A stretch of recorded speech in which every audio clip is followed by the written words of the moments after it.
Partners in Prevention is the consortium of the 13 public universities in the state. People tend to think of the underage drinking issue as an issue that affects 15 or 16-year-olds, and they forget about the 17, 18, 19, and 20-year-olds that are still underage and are consuming alcohol at very dangerous levels. And I think part of that is that people see drinking in college as a rite of passage, and administrators sometimes don't see it for the problem that it is on the campus because they are affected by other issues like violence on campus or sexual assault and rape and things like that, but they don't realize that a lot of those issues stem from the abuse of alcohol by their students. And so alcohol really is kind of a central college health issue. We have been surveying students for a long time, and we know that there's this perception that everybody is doing it, that it's cool, everyone's drinking, everyone's partying, but in reality, students value so many more things. We've seen an increase in social norming campaigns on our college campuses. We know that students are less likely to drink in a risky way when they know that most students are not behaving in the way that they think most students behave. And so we see this change in attitudes, that students are starting to realize that what is the perception is not actually the reality. So we challenge them to think about what the norm really is. And that's really empowering to students, that now they're free to make their own decisions, and if they do choose to drink, they can do so responsibly. Partners in Prevention also works with several other statewide programs. One of those is the Cheers to the Designated Driver program. Cheers provides free non-alcoholic beverages to designated drivers in the bars and restaurants in the college communities that it serves.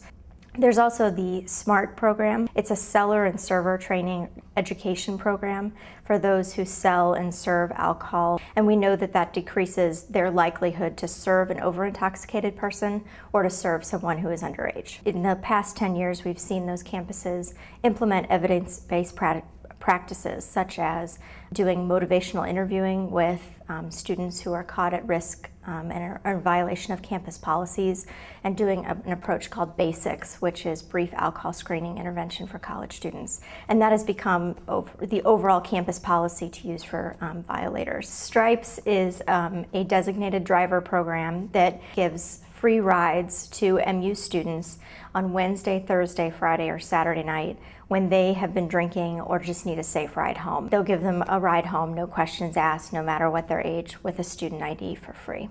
We've also seen an increase in students that participate in peer education and alternative activities, and we know that the students who participate in activities other than drinking or participate in prevention activities like peer education are going to be more successful post-college and are less likely to ever have an alcohol or drug problem.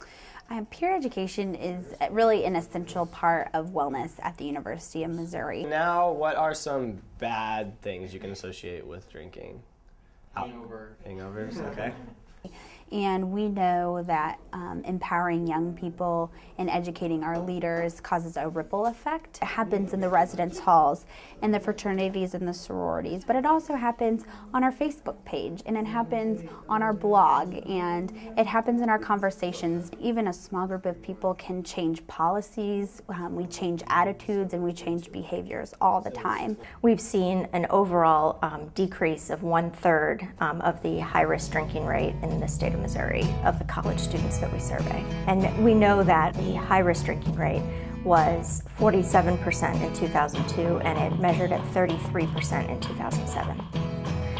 Really, we've seen the culture shift among Missouri college students. I consider that significant.